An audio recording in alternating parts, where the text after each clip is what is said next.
एक बार बहुत गर्मी पड़ रही थी। एक कौवा बहुत प्यासा था। उसने इधर उधर पानी बहुत ढूंढा, लेकिन पानी कहीं नहीं मिला। अचानक उसे एक घड़ा दिखाई दिया। कौवा बहुत खुश हुआ। वो उड़कर उस घड़े के पास पहुंचा। घड़े में पानी बहुत कम था। कौवे की चोंच पानी तक ना पहुंच सकी। कौवा बहुत चालाक था। उसने एक तरकीब सोची।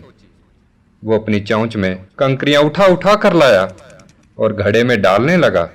इसी तरह कौवा घड़े में कंकरियां डालता गया। आहिस्ता आहिस्ता घड़े का पानी ऊपर आ गया। कौवा घड़े पर जा बैठा और अब पानी इतना ऊपर आ चुका था कि कौवे की चोंच पानी तक बआसानी पहुंच गई। कौवे ने खूब पानी पिया और अपनी प्यास बुझाई। फिर वो दरख्त पर बैठकर आराम करने लगा।